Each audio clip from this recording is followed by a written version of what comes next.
اللهم فقهنا في الدين وعلمنا تأويله واهدنا إلى سواء السبيل. اللهم وفقنا لما تحب وترضى واجعل آخرتنا خيرا من الأولى. رضينا بالله ربا وبالإسلام دينا وبمحمد نبيا ورسولا.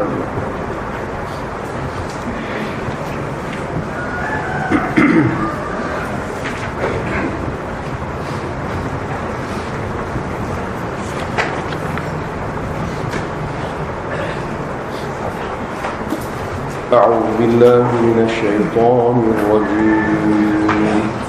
أعوذ بالله من الشيطان الرجيم. بسم الله الرحمن الرحيم.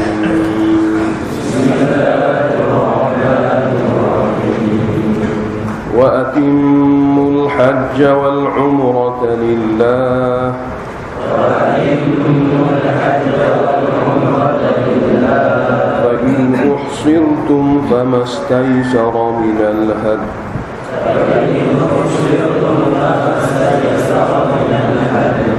ولا تحلقوا رؤوسكم حتى يبلغ الهدي محله.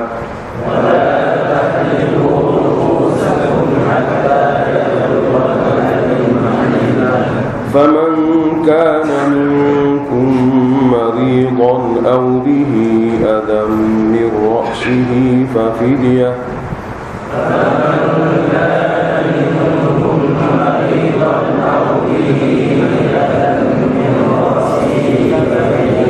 ففدية من صيام أو صدقة أو نسك.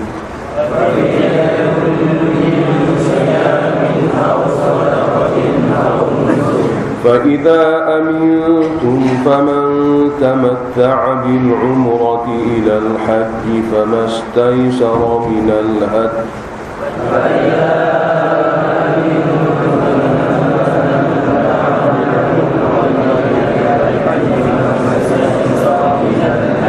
فمن لم يجد فصيام 3 أيام في الحج و7 إذا رجعتم.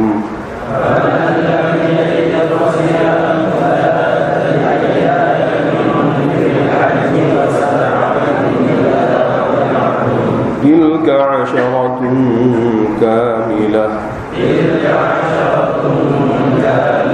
ذلك لمن لم يكن أهله حاضر المسجد الحرام.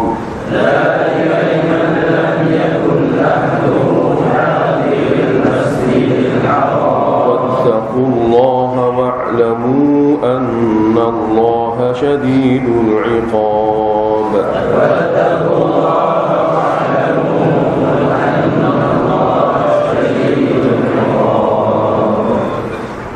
Sebelum ini kita baca mengenai jihad dan infak,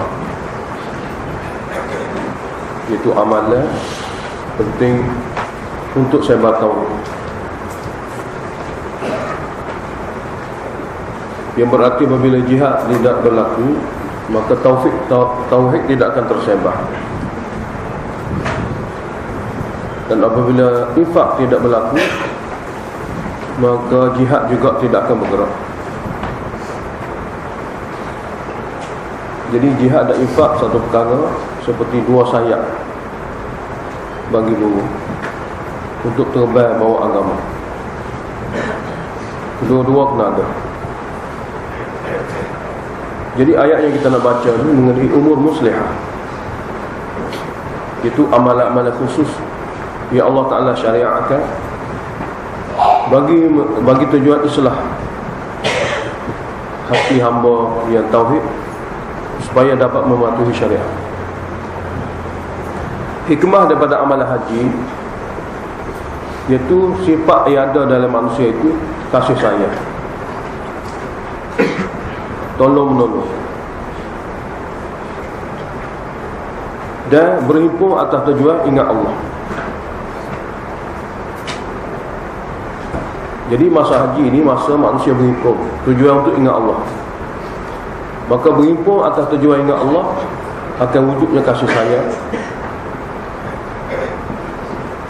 dan akan wujudnya sifat tolong menolong. Sebab tu dalam masa haji dibenarkan berniaga. Walaupun satu orang itu mari buat haji, walaupun dalam ihram, dilulus dan dibenarkan seorang itu berniaga. Cuma waktu berniaganya apabila amalan haji telah selesai. Mana bawa barang-barang perniagaan daripada tempat masing-masing, orang Mekah. Lepas tu wujudnya perniagaan ni pertukaran barang daripada negara dunia ni. Sebenarnya dalam pertukaran ini juga wujudnya tolong-menolong, bantu-membantu. Dan ini juga akan lahir kasih sayang. Sebab tu dalam masa haji dibenarkan umat Islam ni berniaga. Sebab berniaga dengan makna tukar barang negara sana tempat dia murah, barang tu tempat kita mahal. Tapi bila sampai Mekah jadi murah juga. Barang di tempat kita mahal kalau bagi dia, tapi apabila bagi Mekah jadi murah. Jadi pertukaran barang-barang daripada seluruh dunia juga memberi suatu kebaikan kepada umat Islam. Sebab tu tidak dilarang. Cuma amalan haji ini sejenis amalan dia seumur hidup sekali difardukan. Adapun umrah adalah merupakan amalan yang boleh dibuat dalam sepanjang masa. Asal ayat ini itu pada masa Nabi SAW mari dengan para sahabat lebih kali 1,500 orang dengan niat nak buat umrah pada tahun itu. Tapi dihalal oleh orang Mekah di Hudaybiyah, tak boleh masuk. Lepas tu berlaku pula sikit sebanyak silap faham. Dikatakan Sayyidina Osman yang dihantar oleh Nabi untuk berunding itu, dikatakan telah dibunuh, sedangkan mereka menahan daripada balik jumpa dengan sahabat-sahabat dia di Hudaybiyah. Maka berlakulah di sana bai'ah dan sebagainya. Dan cerita ini kita akan baca dalam surah Fatih dan surah Fatah. Cuma apabila amalan umrah atau amal haji telah dibuat, maka kena sempurnakan. Tidak boleh berhenti tengah jalan ni. Wajib disempurnakan. Ini salah satu di antara perkara yang wajib disempurnakan walaupun amalan itu sunat. Haji sunat ke, umrah sunat ke, apabila mula ihram untuk haji atau umrah wajib disempurnakan. Cuma bila terhalal dengan sebab musuh dan sebagainya, maka umrah atau haji dikira di situ saja, iaitu sembelah binatang bagi menyempurnakan ibadat. Nak buat yang amalan ibadat kerana terhalal ni tidak mampu, nak masuk Mekah tak boleh kerana musuh atau kerana sakit. Jadi banyak amalan kita tak boleh buat dalam masa umrah kerana boleh ihram saja, nak masuk tak boleh dengan sebab-sebab tertentu. Maka janganlah biarkan begitu, bahkan sempurnakan juga umrah atau haji itu dengan sembelih binatang dan tahlul dengan gunting dan juga cukur, supaya amalan-amalan ini apabila dibuat jangan ditinggalkan begitu saja, bahkan disempurnakan. Sebab maksud pada haji dan umrah ni asalnya untuk memperolehi pahala dan kebajikan daripada Allah. Kerana ia sejenis ibadat yang kena buat dengan anggota dan juga kena bergerak meninggalkan rumah tangga dan guna sejumlah harta. Haji dan umrah ni rumah bandai kita, kena tinggal rumah tangga kita dan guna sejumlah harta. Jadi nak jadi umrah, nak jadi haji ni banyak perkara kita telah buat. Jadi apabila kita tinggal atau berlanggalai begitu saja tidak patut. Maka untuk haji dan umrah walaupun sunat wajib dia sempurnakan. Di sini Allah ajar. Cuma hikmah di sebalik amalan haji dan umrah ini ialah supaya manusia tinggal tempat dia kuat keberkatan. Mari di tempat yang banyak keberkatan. Di tempat dia, di kawasan dia, negeri masing-masing itu semua tu nak banding dengan Mekah Madinah ni, Mekah Madinah lebih zahir kudrat Allah Ta'ala, lambai kudrat Allah Ta'ala. Maknanya manusia kalau duduk tempat dia tidak kuat.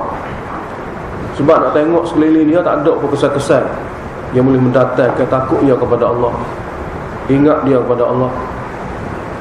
Lebih lagi sejarah kawasan dia pun tidak ada untuk membantu dia menguatkan semangat dalam perjuangan. Jadi pakat mari Mekah ni, maka jelas-jelas sini Kaabah ada. Dan sejarah jelas sekali, Safa, Marwah dan segala apa-apa yang ada di Mekah ini semua ada keberkatan. Jadi jiwa manusia mudah terkesan. Ditambah lagi apabila datang sini daripada semua tempat, segenap tempat ni, manusia akan jumpa ramai. Kalau dia duduk di tanah Melayu ni, dia tahu orang Islam ni Melayu je. Tapi apabila dia pergi Mekah, dia buat umrah, bukan agama Islam ni orang Melayu saja, bahkan Afrika ada, Amerika ada, Arab ada, Ajam ada, semua sekali ada lah. Mana memberi kekuatan dan memberi kepada seseorang itu fikir dalam agama ni lebih. Bukan kata dia nak ajak agama untuk orang Melayu saja, tidak. Bahkan agama ni perlu disebarkan kepada segenap tempat di mana saja orang berada dalam dunia. Jadi dengan ada perhimpunan di Mekah, dia boleh tanya khabar dan boleh buat perbincangan dan mesyuarat macam mana agama tauhid ini dikukuhkan pada setiap tempat. Jadi banyak dalam amalan-amalan haji dan umrah ini untuk mengislahkan manusia, untuk menguatkan keimanan manusia, untuk menguatkan hubungan manusia dengan manusia lain, bagi tujuan menghidupkan tauhid. Oleh kata amalan haji dan umrah hendaklah dibuat dengan sempurna. Wa atimul hajja wal umrata lillah. Dan kamu hendaklah sempurnakan haji dan umrah kerana Allah. Cuma dalam ayat ni disebut haji, sekalipun turun ayat ni ekoran daripada umrah yang terhalang, ekoran daripada amalan umrah yang tidak dapat dibuat. Tapi Allah Ta'ala turunkan ayat ini nak beritahu walaupun umrah di segi peristiwa yang berlaku, tapi ia kena juga pada haji, merangkumi haji dan umrah. Jadi hendaklah kamu sempurnakan haji kamu dan sempurnakan umrah kamu. Yang kamu buat tidak seperti orang dahulu, dia buat haji dan umrah untuk selain pada Allah, untuk ruh Nabi, wali, malaikat dan jin sebagainya yang sabit dalam jarak. Tapi kamu hendaklah sempurnakan haji dan umrah daripada syariat Nabi Ibrahim ini lillah, bagi Allah Subhanahu wa ta'ala. Cuma apabila ada masalah tertentu, fa in uhsirtum, maka sekiranya kamu dikepung oleh musuh ataupun didatangi oleh kesusahan dengan sebab sakit, fa alaikum istaisara minal hadi, maka hendaklah kamu sembelih binatang bagi menyempurnakan umrah dan haji kamu dan terpaksa kamu patah balik. Maka dia dikira betul dah, cukup dah. Nak masuk buat umrah tidak boleh, nak tawaf tidak boleh, nak sa'i tidak boleh. Maka sekadar apa yang mampu kamu buat ialah kamu sembelih binatang. Hadis ini apa saja binatang yang dijadikan dam untuk disembelih bagi menyempurnakan umrah atau haji. Cuma syaratnya wala tahliqu ru'usakum hatta yablughal hadyu mahillah. Jangan kamu terlebih dahulu cukur kepala atau gunting rambut sehingga binatang yang akan disembelih itu sampai ke tempat dia di Mina atau di tanah haram untuk disembelih, dibagi kepada fakir miskin sebagai ganti bagi penyempurnaan haji dan umrah ni. Kena sembelih kambing, biri ataupun binatang seumpamanya untuk dibagi makan kepada orang fakir miskin. Mana tidak-tidaknya kebaikan juga dapat dibuat. Jadi sembelih binatang bagi makan ni kewajiban. Buat ni.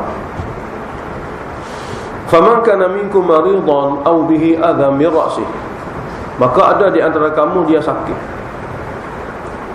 tidak boleh buat dengan betul, atau gangguan pada kepalanya dengan sebab kutu, lalu dia gunting atau cukur rambut dalam masa ihram, maka kena bayar fidyah, iaitu puasa 3 hari, ataupun bagi makan ni orang miskin, sedekah tu, ataupun nusukin sembelih biri kurangnya, ia cukup tahun masuk tahun kedua. Fa idza amintum, maka sekiranya kamu tidak diganggu oleh musuh, kamu tidak sakit, tidak ada gangguan apa-apa, faman tamatta'a bil umrati ila al hajj, siapa dia yang melakukan umrah terlebih dahulu sebelum menunaikan haji, mana dia ihram dengan umrah, habis tahlul daripada umrah, bebas daripada patah larang, dia panggil tamattu'. Jadi siapa dia yang dapat berseronok, maknanya tidak ada lagi patah larang dengan sebab dia buat umrah dulu dalam musim haji. Lepas tu apabila tahallul habis segala-gala patah larang, cuma tunggu haji saja, waktu jarak di antara tu dia panggil jarak bebas, jarak tamattu'. Jarak boleh berseronok yang tidak ada patah larang ihram. Orang seperti ini famastaisara minal hadi, maka wajib ke atasnya sembelih binatang yang mampu dia sembelih. Cuma faman lam yajid, maka siapa yang miskin dengan tidak mampu nak cari kambing atau cari piring untuk dijadikan dam, ganti dia fasiyamu thalathati ayyamin fil hajj, dia kena puasa 3 hari semasa haji, wa sab'atin, dan 7 hari lagi idza raja'tum, apabila dia balik ke tempat dia.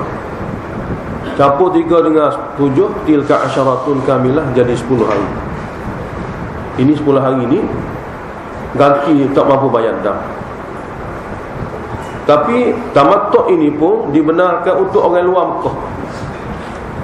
Orang Mekah sendiri tidak ada bagi mereka haji tamattu', bahkan haji ifrad. Zalika, dibenarkan bagi melakukan sedemikian haji tamattu' liman lam yakun ahluhu hadiril masjidil haram, bagi seseorang yang bukan penghuni tanah haram, bahkan orang luar, orang afaqih. Jadi haji tamattu' ni hanya dibenarkan kepada orang-orang bukan penduduk tanah haram, orang luar dibenarkan haji tamattu'. Adapun penduduk tanah haram, mereka dibenarkan hanya buat haji ifrad. Wattaqullah, kamu semua hendaklah takut pada Allah dalam segala-gala amalan yang kamu ingin buat semasa haji dan umrah. Wa'lamu, dan yakinlah olehmu annallaha syadidul iqab, sesungguhnya Allah Ta'ala itu hukumannya sangat berat apabila kamu melanggari syariat yang telah ditetapkan. Maka apabila disebut tentang haji dan umrah, walaupun masalah ni masalah umrah, tapi bila disebut haji, maka diberitahu pula undang-undang tentang haji.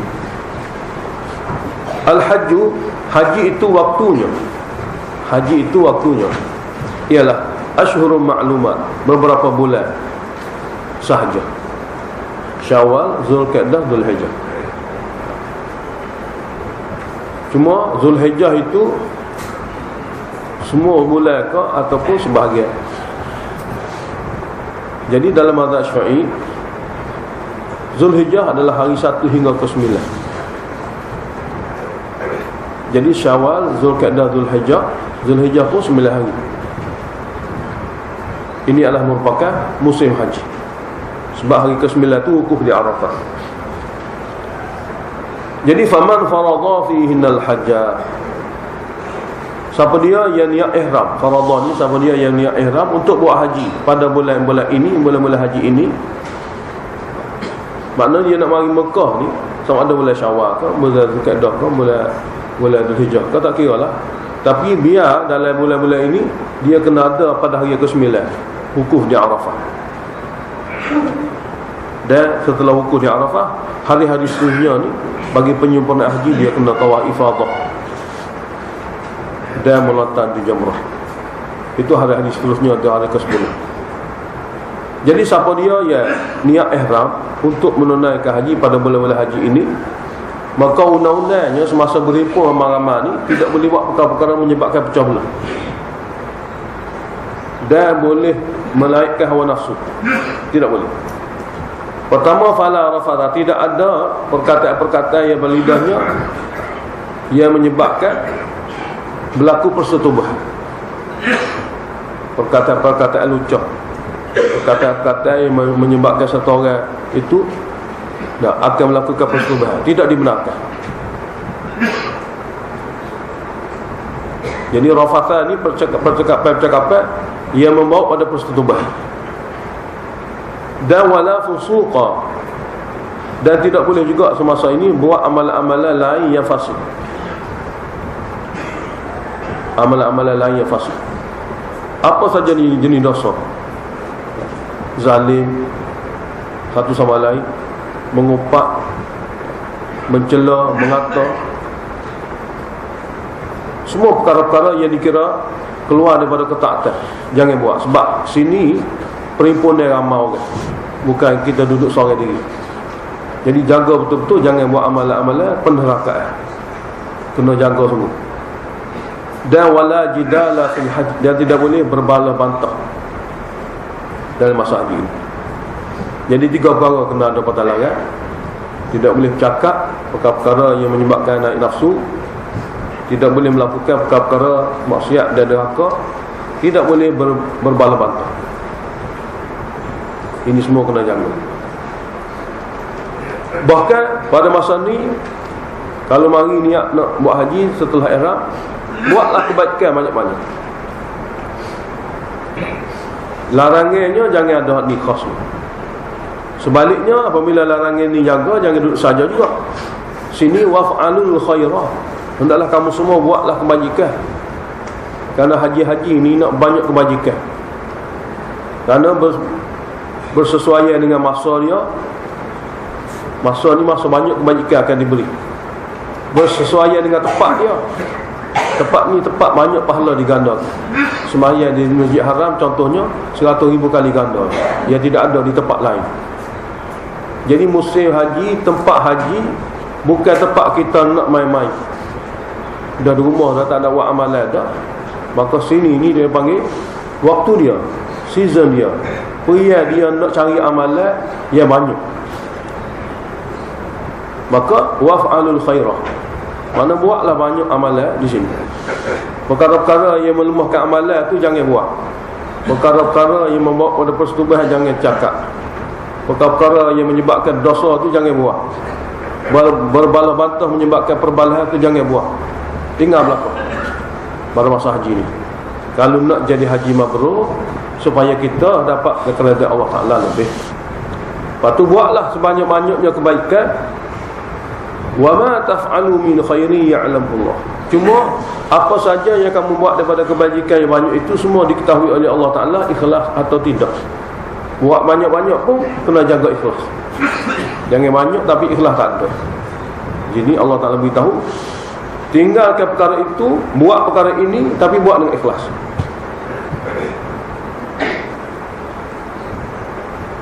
Kemudian dalam masa haji ini, jangan menyusahkan orang lain dengan cara meminta-minta. Wa tazawwadu, hendaklah kamu berbekal. Mari tempat beri ramai-ramai ni, jangan menyusahkan orang. Masing-masing bawa bekal. Tak ada bekal tak usah mari, mana gitu. Nah, sebab dulu orang Yaman, dia kata kita ni pokok tawakal. Pokok tawakal maknanya tak ada bekal. Bekal makan minum ni lah. Tapi pemari Mekah pakat minta pengarang. Jadi mereka dikatakan bukan tawakal, bukan mutawakkilun, mutaakkilun. Mutawakkilun orang bertawakal, orang hanya berserah kepada Allah rezeki, lepas tu tidak ganggu orang. Tapi apabila dia mari di Mekah, dia ganggu orang. Orang masing-masing bawa sekadar-sekadar belakang, dia pergi minta tu minta ni, dan ramai mari susah. Berlaku kata mengata dan sebagainya. Jadi Allah Ta'ala beritahu, wa tazawwadu, mari tempat ramai-ramai gini, buat bekal masing-masing. Kalau tidak cukup bekal, tak usah mari mana gini. Cuma kalau lah nak mari juga Mekah, bekal pun tidak cukup, tidak ada masalah. Tapi jangan minta orang. Fa inna khairaz zad at-taqwa. Maka sesungguhnya sebaik-baik bekal itu jaga lidah daripada minta orang. Tak apa juga. Mana mari dengan sebab takwa. Mari betul-betul dengan tidak ingin menyusah orang, bahkan nak tolong orang. Sebab Allah Maha Kaya, tak ada masalah. Cuma kita saja tidak jaga syariat ni. Allah Maha Kaya mana kamu mari di sini atas rasa takwa. Kamu minta dengan Allah, dahlah tempat ni tempat makbul doa. Minta pada Allah, ya Allah jangan biarkan saya ni tidak menyusahkan orang lain dan susah diri sendiri, maka bantu. Allah Ta'ala boleh tolong, tak ada masalah apa. Oleh kerana itu Allah berfirman, sesungguhnya sebaik-baik bekal ialah takwa. Takwa sini makna dua. Takut pada Allah dengan tidak minta dengan orang. Takut pada Allah Ta'ala dengan jaga syariat dan jaga daripada meminta-minta, Allah akan jaga. Jadi hak pertama tadi tazawadu, bawa bekal asbab biasa. Hak kedua ni bekal asbab biasa, kalau tak ada pun boleh mari Mekah, tapi jaga takwa, jangan menyusahkan orang. Sebab asalnya bawa bekal ni tak semestinya menyusahkan orang lain. Batu suruh bawa bekal tu, tapi siapa menyusahkan orang lain tu mana tidak penting lah, tidak perlu. Dalam segala-galanya syariat ini asasnya ialah wattaquni, kamu semua hendaklah takut akanku dengan ikut syariat yang aku telah ajar. Ya ulil albabi, wahai orang yang memiliki akal. Belajar agama, sebab agama Islam ni baik haji, baik umrah, semua tu boleh difahami bersesuaian dengan akal manusia yang waras, bukan tidak faham. Ia tidak faham tu kerana dia tidak belajar. Hak belajar semua fahamlah. Lebih-lebih lagi amalan haji ni amalan yang mudah, sebab tak ada jenis ngapa, semua buat perbuatan saja. Sebab tu orang tua-tua dia boleh buat haji, sekadar ikut dah kau dah. Semua buat lah kau. Cuma niat saja sunat dinyaringkan. Sebab amalan ni amalan sekali seumur hidup. Sebab beza di antara nak umrah ke nak haji ke, maka nyaringkan suara dia tu. Sebab niat dalam hati manusia tu dia tidak tahu. Jadi apabila nyaringkan dapat diketahui bahawanya dia umrah saja. Dia tamattu. Atau dia umrah dengan haji sekaligus, dia jadi haji qiran. Ataupun dia niat haji saja, jadi ifrad. Jadi semua lafaz-lafaz tu kena zahir semasa berada di Mekah, supaya tidak silap. Jadi amal haji sangat mudah, sebab orang tua pun boleh buat, sebab dia adalah jenis amalan yang dibuat dengan perbuatan. Tawaf perbuatan, sa'i perbuatan, buat gitu saja, ikut saja, tidak ada payah. Arafah pun duduk saja juga. Hak baca-bacaan ni hak memayahkan. Benda mudah jadi payah kalau kita doa payah benda mudah. Sebab doa-doa tu tak ada apa pun ada hubungan dengan haji. Doa tinggi tak apa, mana kalau tak erti ke apa yang gitu Mekah. Betul doa apa yang kita nak minta-minta. Adapun doa-doa yang diajar tu semua tak ada dalam kitab. Jadi mayah pada orang tua ngapa? Payah dia dah letih dah tua kan, bukan jenis ngapa dia tu. Jadi doa apa pula gagal misi ganggu orang lain. Semua tidak betul lah. Semua tu tidak betul. Jadi orang-orang yang heret pergi Mekah ni atas dasar dia tidak faham sendiri agama Islam. Jadi dia duduk suruh ngapalah belakang-belakang wacik-wacik ni, sedangkan amalan haji umrah tak ada ngapa apa. Pergi buat gitu tak ada ganggu siapa. Ni dalam tawaf gagal, masa Arafah dia gagal. Tak ada pasal-pasal. Oleh kerana tu jenis-jenis bacaan benar tak ada. Ada sikit saja, mana padan orang tua nak ngapa. Iaitu di antara rukun Yamani dengan Hajar Aswad, Rabbana atina fid dunya hasanah wa fil akhirati hasanah wa qina adzabannar. Cuma orang tua ingat ni. Patut lain-lain tak ada belaka. Jadi masyarakat kita dia tidak memahami perkara ni. Jadi dia ajar benda tak ada pun dalam agama, sehingga susah orang. Kadang-kadang hak tidak ingat, hak tak patut tak ingat ni dia ingat, tapi benda-benda penting rukun-rukun dia terlepas. Sebab tu berat benda tak penting, jadi hanya kau tua. Orang muda pun tak ada ingat dah. So kau tua pagi sana orang ramai, duduk mama orang ramai pun banyak benda tak ikut. Oleh kerana itu sebenarnya syariat haji dan umrah ni sangat-sangat mudah, buat sahaja. Tapi apabila seseorang itu tidak ikut syariat yang benar, yang betul, jadi membebankan perkara-perkara yang tidak perlu dibebankan. Termasuk doa-doa. Tu bagi cek. Buka kitab fiqh muktabar, doa gapo sebenarnya dalam haji. Tak ada tulis pun. Kita tidak muktabar saja jual kedai tamu-tamu, beritahu kena baca tu, kena baca ni, kena baca tu, kena baca ni. Orang kena baca pula orang tua. Masalah banyak sekali berlaku dalam masyarakat. Sebab itulah haji, Allah pun tahu haji ni sama hidup sekali. Hari ni lah hari pertama dia kenal orang ramai. Mari seluruh dunia daripada China, Amerika, Jepun, Malaysia semua sekali.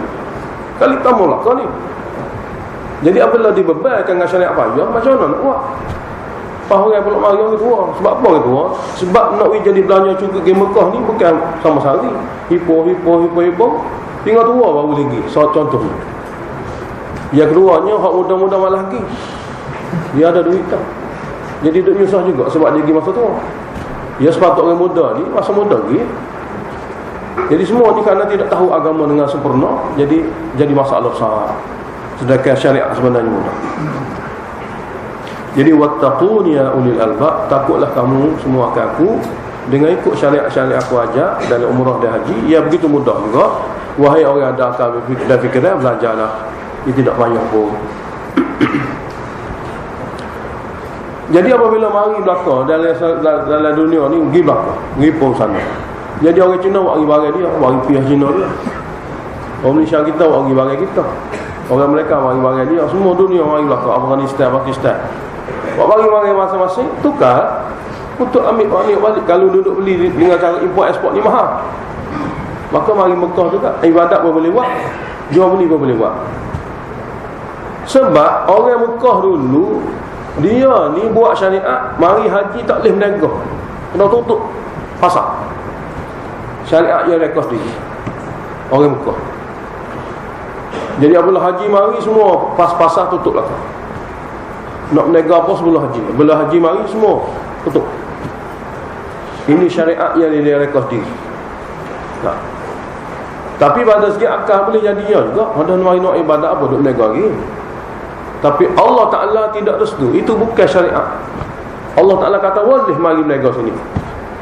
Sebab mari sekali sama hidup ni boleh mari.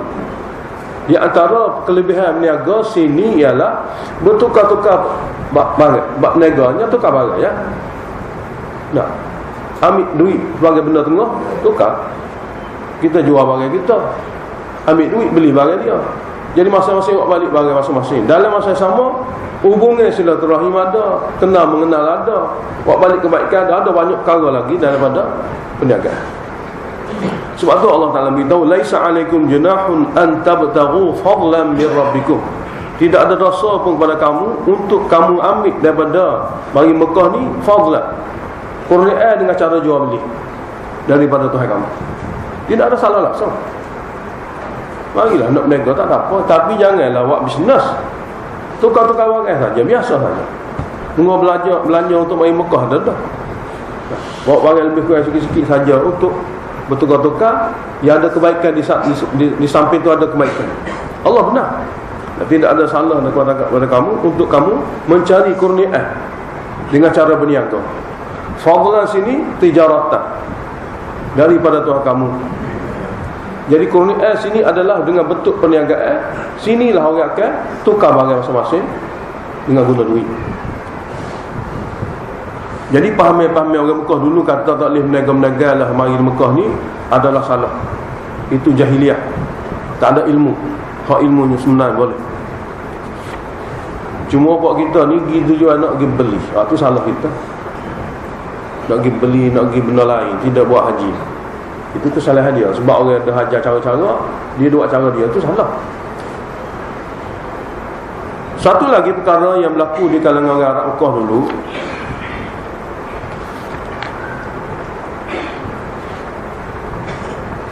dalam masa dia pergi buat haji ni, dia duduk sebut kelebihan pokok dia. Apabila dia buat pokok dia ramai, dia beritahu kelebihan pokok dia. Contohnya orang Malaysia kata Malaysia kuat, orang Jepun kata kita kuat juga. Mereka kata kita kuat. Jadi duduk besar buat masing-masing, pecah belah situ. Allah Ta'ala nak ajar kita, apabila mari beripun tak ada beritahu makhluk, beritahu Allah Ta'ala kuat, barulah betul, barulah satu manusia. Jadi fa idza afadtum min Arafat, apabila kamu bergerak dengan cepat meninggalkan pada Arafah nak pergi ke Muzdalifah, maka satu manusia ramai sungguh. Sebab hak mari nak beripun ni sikit-sikit. Balai mari dah, belum mari ni, mari tu mari dah, mari sikit-sikit. Lepas tu beripun ramai sekaligus. Tapi tak tinggal Arafah sekaligus tinggal. Afadtum sini mana apabila kamu mula meninggalkan pada Arafah, bergerak dengan cepat ke Muzdalifah. Masa tu bersesak-sesaklah manusia. Allah tahu. Maka caranya ialah fazkurullah. Maka kamu kena banyak sungguh ingat Allah Ta'ala. Allah tolong kamu. Allah bagi mudah urusan kamu.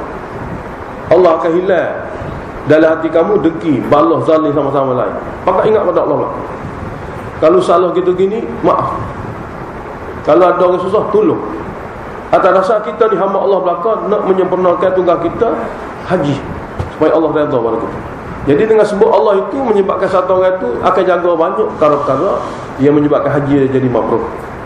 Lebih lagi indal masy'aril haram, ketika berada di masy'aril haram, satu bukit di Muzdalifah. Sebab waktu malam kan, waktu siang duduk di Arafah, waktu malam kena bermalam di Muzdalifah. Situ banyak ingat Allah Ta'ala, dan Allah mempermudahkan di situ semaya berjamaah. Jadi wazkuruhu, cara berzikirnya ialah kamu hendaklah ingat pada Allah Ta'ala kama hadakum. Kama hadakum, sebagaimana Allah Ta'ala telah bagi kemudahan kamu, mari sini boleh buat amal haji.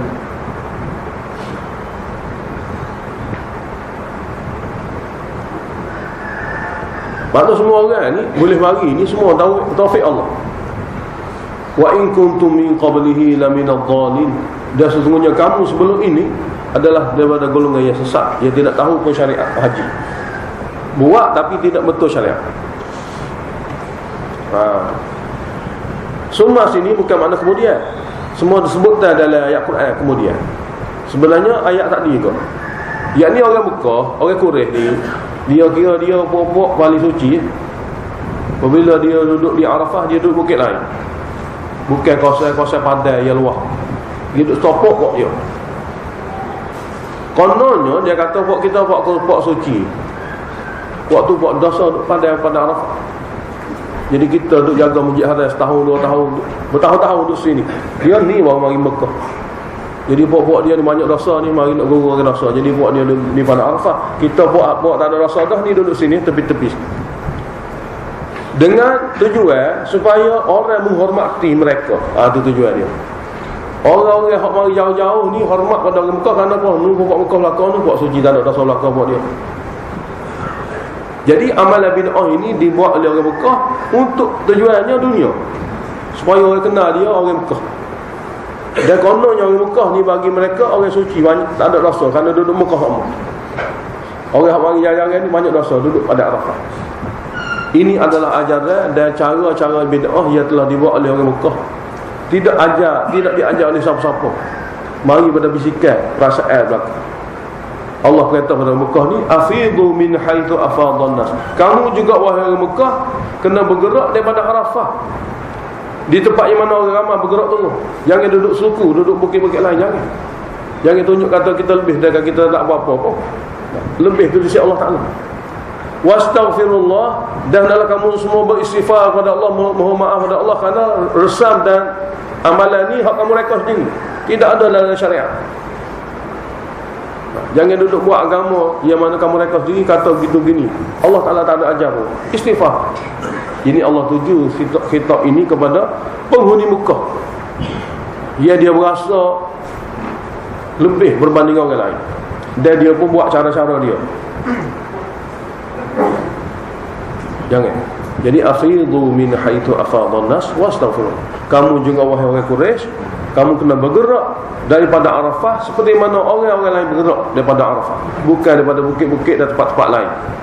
Dan lama mana dia buat salah dah ni, istaghfirullah. Kamu semua kena istighfarlah kepada Allah Ta'ala, kerana resam yang kamu reka itu tidak daripada Allah.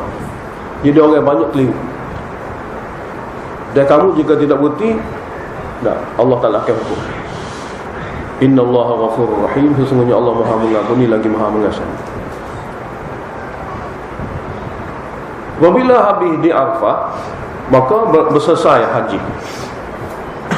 Jadi fa idza qadaitum manasikakum, apabila kamu telah tunaikan segala amal-amal haji kamu, wukuf, tawaf dan melatah.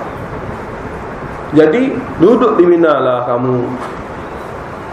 Duduk di Mina lah kamu dengan keadaan segala patalaran telah hilang, habis dah. Jadi masa duduk di Mina ni jangan duduk kat sini pula.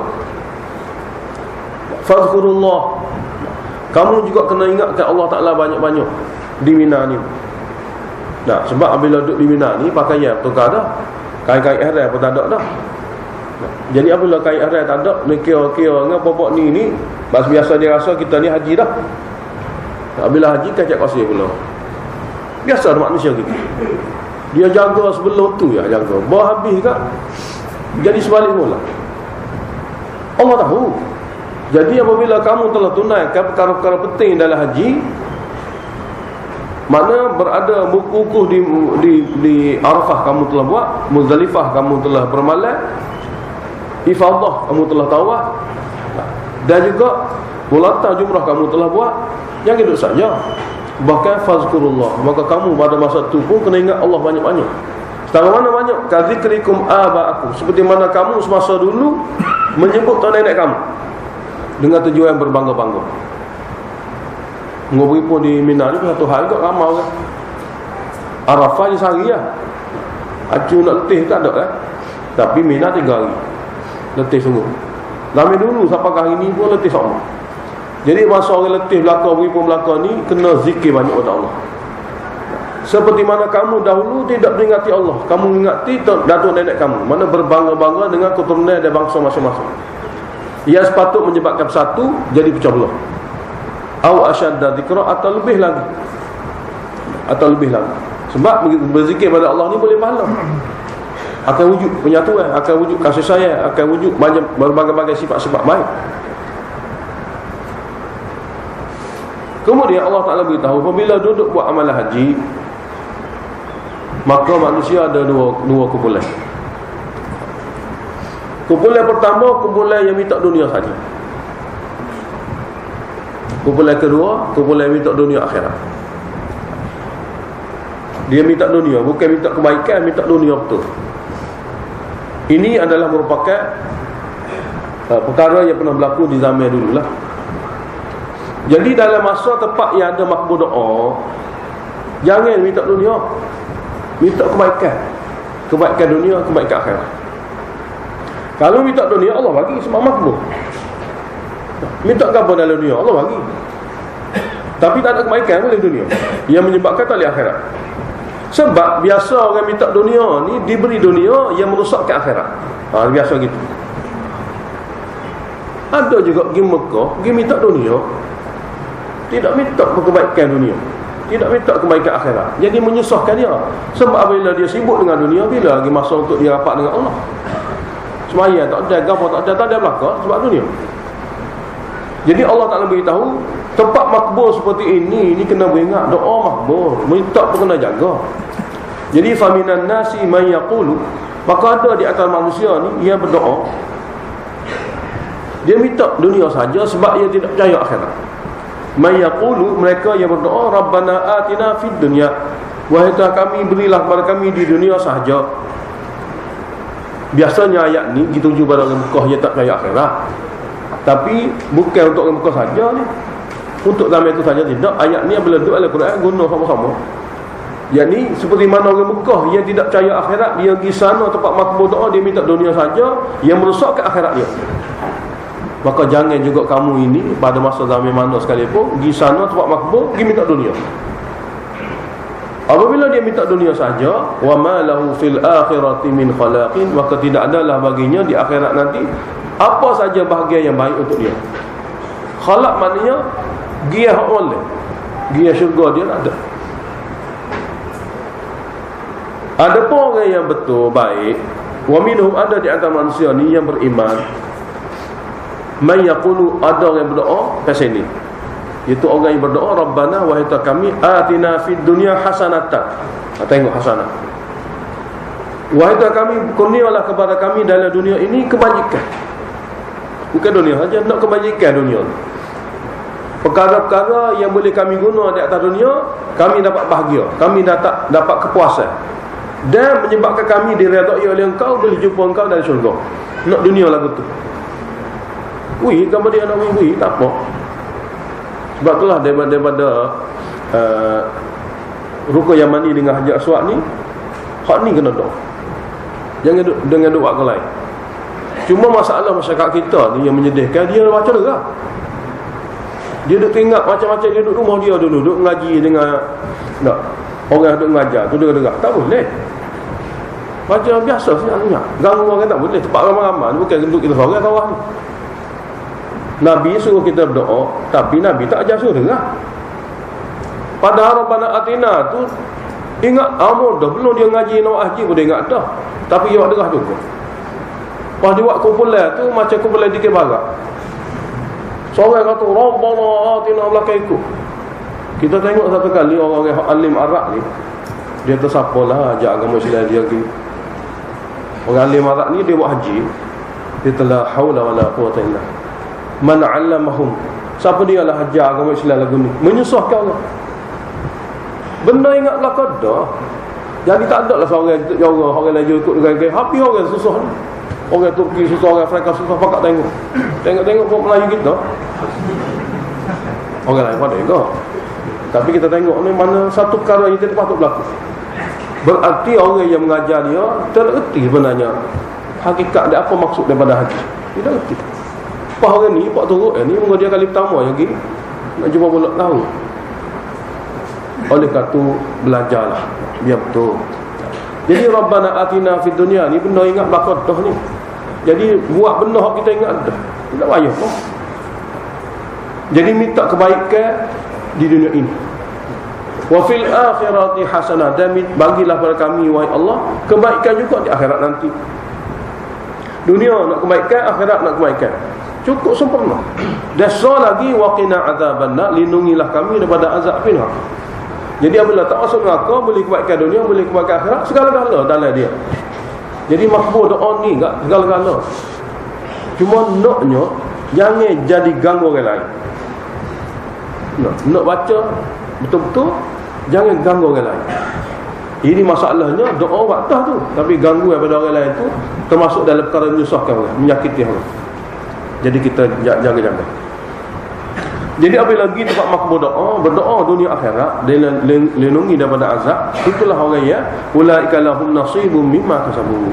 Mereka yang bersifat seperti itu, bagi mereka akan ada bahagian dunia dan akhirat apa yang mereka telah minta dan buat. Wallahu sari'ul hisabi, dan Allah Ta'ala maha cepat hisab dan amalan di akhirat nanti untuk diberi balasan.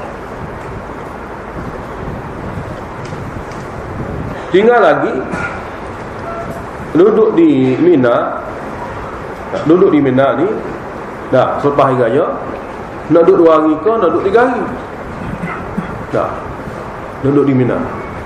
Jadi wazkurullaha fi ayyamin ma'dudat, hendaklah kamu semua mengingati akan Allah Ta'ala pada hari-hari yang berikutnya setelah habis haji. Pada hari raya haji tu habis dah. Jadi hari-hari yang duduk di Mina lagi ni kena ingat ada Allah Ta'ala banyak-banyak pula pada hari-hari ma'dudat sini. Ma'dudat sini 11, 12, 13. 11, 12, 13 dan 14. Dan 14. Cuma 14 tu tak boleh sembelih dah. Ingat Allah saja. Jadi kena ingatlah, di sini perhimpunan orang yang ramai dan lama masuk. Berlainan Arafah sehari. Berlainan Muzdalifah semalam. Mina 3 hari. Mina 3 hari. Jadi oleh kerana 3 hari ini, dengan keadaan ramai orang, dengan keadaan tidak cukup keperluan, sebab ramai orang. Zaman dulu orang tak ramai, tanah pun tak banyak. Zaman lalu ni banyak tanah, orang ramai lagi. Kira-kira serupa juga, susah. Berkali dekat-dekat kiamat ni. Nah, apabila akan nak berlaku kiamat, ustaz kita kata boleh jadi tangga-tangga sepadan tu penuh belakang. Ya, sepadan lain 7 km kan, 7 km. Makna orang penuh apa 7 km, 7 km, 7 km. 3 kali 7 km, 21 km. Arafah dengan Nuka. Jadi boleh jadi dekat kiamat ni penuh belakang. Sosok. Sebab itulah kalau ditanya, tak tempat ni tak banyak dah, menjadi speed dah. Jadi terbiasa dah tu. Sehingga biar penuh dulu. Lah ni baru 2 km. Jalan daripada mana-mana tempat 2 km ke tempat meletak. Dia akan sampai pada 7 km. Akan berlaku penuh sempadan. Akhir zaman esok. Jadi oleh kerana ramainya manusia, walaupun kelengkapan dibuat dan disediakan pun, orang makin ramai. Duit ada, tapi orang nak pergi itu ramai berdoa tak lagi juga. Seluruh dunia jadi nak pergi belakang. Jadi 5 juta saja boleh. Lepas tu 10 juta saja boleh. Lepas tu 15 juta saja boleh. 30 juta boleh. Masjid dekat besar, mana orang ramai-ramai. Cuma Allah Ta'ala adakan di sini, kena ingat Allah Ta'ala banyak-banyak. Sebab mujahadah di sini suatu mujahadah yang sangat hebat lah. Jadi haji mabrur di antaranya ialah takut pada Allah dan jangan menyusah dan menzalimi hamba Allah. Kalau dua ni ada, mabrur. Kalau tidak mabrur. Sebab syarat mabrur ialah takut pada Allah dan tidak zalim hamba Allah. Dan di Mina inilah suatu ujian besar juga. Nah, dia buat macam apa dia? Dan dalam bilik 16 orang, bilik sebelah 16 orang. Jadi buat cara 16 orang. Ni tidur buka kaki, buka tangan. Kita telah ambil tempat untuk 4 orang. Patut orang lain Pak tolak nak tidur atas. Datang awak kira. Ni pak kita tidur dah, ni demo mari lewat, ni mau jawab cara lewat. Dekat tempat-tempat tu tabah haji kata untuk 4 orang ni baca. Bukan untuk seorang. Jadi berlakulah sesuatu yang tidak diingini. Oleh kerana itu masing-masing di sinilah nak tahu mabrur atau tidak. Kalau tidak takut pada Allah dan menzalimi orang lain, dia tidak mabrur. Tidak mabrur. Oleh kerana itu orang yang dah datang buat haji, dia kena ingat di antara sifat yang kena ada dari diri dia, jangan zalim orang dan jangan derhaka kepada Allah Taala. Pergi mana-mana pun itulah sifat dia. Cuma di sana di Arafah adalah merupakan ujian yang terpaksa dia hadapi oleh semua. Di sini Allah Taala beritahu faman ta'ajjala fi yaumin. Maka siapa yang ingin keluar daripada Mina selepas 2 hari, ingin keluar daripada Mina selepas 2 hari, tidak akan tunggu 3 hari, fala ithma alaihi, tidak mengapa, boleh pergi. Dia panggil nafar awal. Jadi maka siapa-siapa yang ingin keluar selepas 2 hari, mana tidak mahu sambung kepada 3 hari, dia nak balik dulu, nak pergi Mekah, tak, fala ithma alaihi, tidak mengapa. Jadi adalah awak nafar awal, separuh tak ada. Hak betul-betul sabarnya hak 2 hari tu, sebab orang ramai berdoa. Jadi lah 2 hari. Mana tak ada 3 hari. Sebab hari 3 tu hari rangit dah, separuh tak ada. Orang pergi dah balik. Wa man ta'akhara, siapa dia nak tunggu sampai ke habis 3 hari, fala ithma alaihi, tidak ada masalah itu. Cuma hak tunggu sampai 3 hari ni, zalika liman ittaqa, ya demikian itu bagi orang yang tak nak jaga syariat, maka pahala lebih. Zalika, ya demikian tunggu juga sampai 3 hari dan dapat jaga syariat, maka baginya pahala lebih. Zalika liman ittaqa. Hak pergi dahulu berbanding hak tunggu sampai 3 hari. Hak nafas awal, nafas sani ni tidak ada khilaf lah. Ulama tafsir kata orang nafas sani lebih afdal. Tapi ingat syarat, dia jaga syariat. Boleh sampai 3 hari, maka dia akan dapat pahala lebih. Kesemua amal-amal haji ini yang berlimpah ramai-ramai dalam mentaati Allah, asasnya takwa.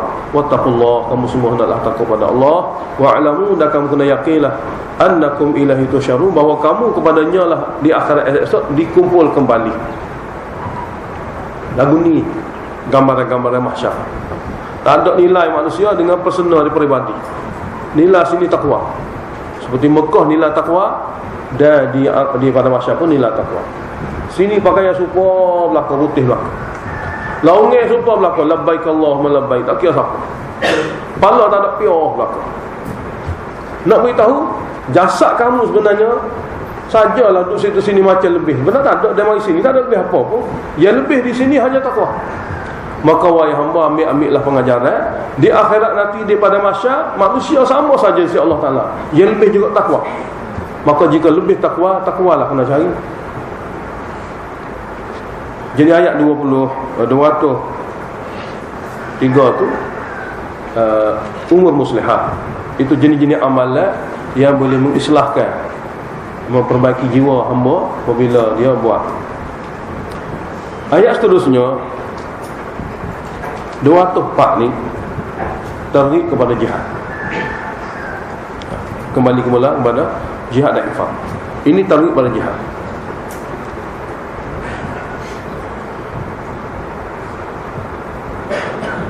Jadi ayat 203 hingga 214, sebanyak 7 ayat ini dipanggil ayat targhib kepada jihad. Cuma dengan bentuk pembahagian. Jadi apabila jihad tidak dibuat, akan lahir di kalangan manusia ni manusia-manusia yang bersifat jahat. Ya, sebab dia tidak jihad ni, mana orang dia fikir lama mati. Kita kena tasawur, gambarkan. Dulu orang pergi di depan Nabi, Nabi kata, mari kita pergi alik sana, mari kita pergi alik sini. Pergi tu mesai berlakulah kamu semua, sebab boleh jadi tak balik dulu. Sebab kita pergi jumpa bukan kawan, kita pergi jumpa musuh. Dan musuh bukan suka kita ni, musuh benci kita, benci sampai tahap dia akan bunuh kita. Jadi apabila sentiasa keluar berjihad, keluar untuk mati, angan-angan nak hidup panjang ada. Jadi apabila jiwa sentiasa menunggu mati, maka orang akan jadi baik. Masalah orang ni, dia suruh alamat mati jadi jahat, tapi takut mati kalau kata dia, tapi dia tidak fikir nak mati, maka dia akan jadi jahat. Oleh kerana para sahabat diasuh oleh Nabi keluar semua untuk berjihad, untuk mati, maka jiwa orang baik.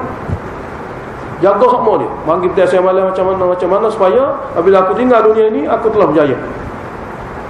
Apa lagi dasar dia akan buat? Dia tak akan buat dasar. Dia himpun harta infak pun untuk pahala dia, untuk dia ambil balik. Dan dia keluar pun dengan keadaan bersedia setiap waktu untuk menerima segala-gala daripada Allah. Dan mereka rasa bertuah, rasa bangga apabila nyawa diambil oleh Allah semasa dia dalam memperjuangkan agama.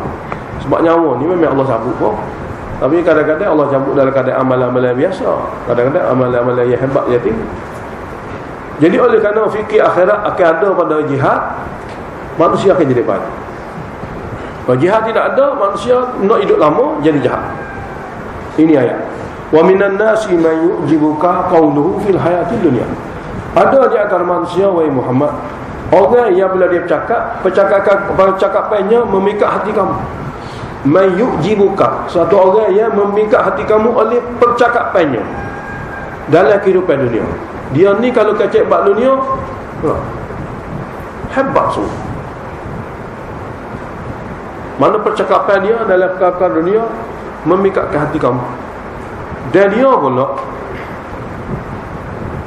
wa yushhidullaha ala ma fi qalbi, dan dia bersumpah sini, yushhidu, dia bersumpah dengan nama Allah, apa yang dia cakap ni ikhlas. Apa yang dia cakap ni ikhlas. Sedangkan orang ni, wahai Muhammad, wa huwa aladul khisam, paling sengit menentang Islam. Minta saja lari pada majlis kamu saja, maka dia akan buat usaha menggugakkan agama Islam. Depan kamu saja bermanis mulut dan bersumpah-sumpah untuk kebaikan, tapi bakal kamu, orang ni paling kuat menentang. Sebabnya ialah tinggal jihad. Manusia nak duduk lama atas dunia. Jadi wa idza tawalla, apabila dia berpaling meninggalkan kamu, terus sa'a fil ard, dia buat rosakan, bekerja keras ia fil ard, di muka bumi ini, liyufsida fiha, untuk buat kerosakan di muka bumi ini dengan melakukan sesuatu yang bercanggah dengan syarak. Wa yuhlikal harta wan nasla, dan dia merosakkan tanaman dan juga peternakan, sumber rezeki manusia dia rosakkan. Jadi sumber rezeki manusia yang beriman. Depan kamu cakapan dia nak tolong orang beriman, di belakang kamu dia akan merosakkan sumber rezeki umat Islam. Mana gitu. Sebab harta wan nasla ni sebut tanaman dan peternakan ni sumber rezeki lah. Depan kamu okey, tapi belakang kamu dia perosak paling besar. Wallahu la yuhibbul fasad, dan Allah Ta'ala tidak suka golongan yang buat kerosakan ini. Kerosakan yang dia buat atas dasar bercanggah dengan syarak ini, Allah tidak suka, mana Allah akan hukum. Dia ni pula tidak bersedia ditegur. Ni keadaan dia. Dia ayat kat orang, tapi orang tak tegur dia tak boleh. Wa idza qila lahu ittaqillah, apabila dinasihati kepada dia, takut kepada Allah, mana buat tak serupa ni. Cakap depan Nabi, Allah Ta'ala, duduk belakang Nabi menentang Allah Ta'ala, tak serupa tu. Apabila dinasihati kepada dia, takutlah pada Allah. Nasihat takut pada Allah tadi, akhadathul izzatu bil ithmi. Sifat tidak ingin ditegur itu menyebabkan dia melakukan dosa. Izzah ni sifat besar diri, sifat besar, sifat hebat, sifat rasa mulia yang tak boleh ditegur, membawa kepada dia melakukan dosa. Membawa dia melakukan dosa, maknanya dia tidak boleh menerima nasihat yang baik untuk dia jadi baik, bahkan dia canggah teguran itu dengan perkara yang tidak baik. Orang nak suruh jadi boleh pahala, dia buat benda yang menyebabkan tambah dosa. Allah kata fahasbuhu jahannam, cukuplah orang ni untuk dia neraka jahannam. Tak ada tempat lain. Ikuran daripada jihad tidak wujud, maka manusia jadi manusia jahat. Fahasbuhu jahannam, maka cukuplah untuk dia neraka jahannam. Mana tak ada tempat lain. Wa bi'sal mihad, dah seburuk-buruk tempat kembali neraka jahannam. Semoga Allah lindungi kita semua. Ini orang yang diabaikan daripada berjihad sehingga nak hidup lama di atas dunia sehingga jadi jahat. Berlainan dengan orang satu lagi. Apabila dibawa diasuh dengan berjihad, maka sentiasa fikir mati. Orang fikir mati ni dia fikir syurga. Mati syurga, mati syurga, mati syurga. Apa saja amalan yang menyebabkan Allah redha masuk syurga dia buat. Neraka masuk neraka tak sama sekali. Jadi fikir mati dengan sebab jihad menyebabkan orang itu jadi baik. Seperti ayat ni, ayat 207 ni, orang yang sentiasa dididik untuk berjuang dan bersedia untuk menghadapi maut bila-bila masa. Wa minan nasi, ada di antara manusia lain pula tidak seperti tadi. Bahkan man yashri nafsahu, orang yang sanggup menjual dirinya. Menjual dengan makna yabzulu sini, mengorbankan dirinya ibtigha amardatillah, untuk meraih keredaan Allah. Begitu dia mencari redha Allah, dia sanggup korban diri dia. Diri dia apa jadi tak apa, asal Allah redha. Mana dia bersedia mengorbankan nyawa untuk memperoleh redha Allah. Nah. Wallahu ra'ufun bil ibad, dan Allah Taala itu Maha menyayangi akan sekalian hamba. Ia ada sifat seperti ini. Dia sayang. Dan ini terjadi pada satu sahabat Nabi Suhaib Ar-Rumi. Dia tinggal kota Mekah, ikut Nabi ke Madinah. Orang kepun nak bunuh dia, dia kata lepaskanlah saya. Kalau kamu bunuh saya, matilah saya. Tapi kalau kamu lepaskan saya nak bagi hadiah harta yang saya simpan sekian-sekian kalau awak tak saya bunuh. Jadi puak-puak tu kata tak apa ayat. Dia pun beritahu segala harta dia di Mekah ambil belakalah. Cuma lepaskan saya pergi ke Madinah dengan Nabi saya. Jadi apabila Suhaib radhiyallahu anhu sampai ke Madinah, setelah segala harta tu dia bagi pada orang kafir, maka Nabi kata, daripada wahyu Nabi tahu, daripada wahyu Nabi kata, engkau telah buat satu perniagaan sangat memberi untung wahai Suhaib. Engkau telah buat perniagaan yang sangat memberi untung pada kamu, kerana kamu jual segala-gala untuk kamu mari duduk dengan Nabi. Lalu Nabi pun baca ayat ni, wa minan nasi man yashri nafsahu ibtigha'a mardatillah wallahu ra'ufun bil ibad. Jadi salah satu asbab nuzul tentang macam mana turunnya ayat ni, iaitu pengorbanan Suhaib radhiyallahu anhu.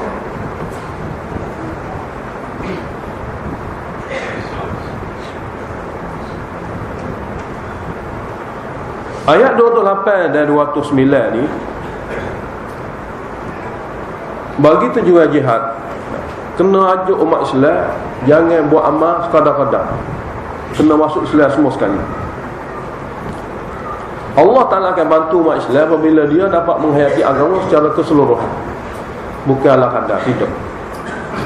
Dulu orang yang bukan Islam di kalangan ahli kitab ni, dia masuk Islam setelah dia mengetahui kebenaran kitab akhir zaman. Tapi oleh kerana dia sudah berketagihan dengan amalan-amalan kitab dia, ada benda-benda yang dia payah nak tinggal.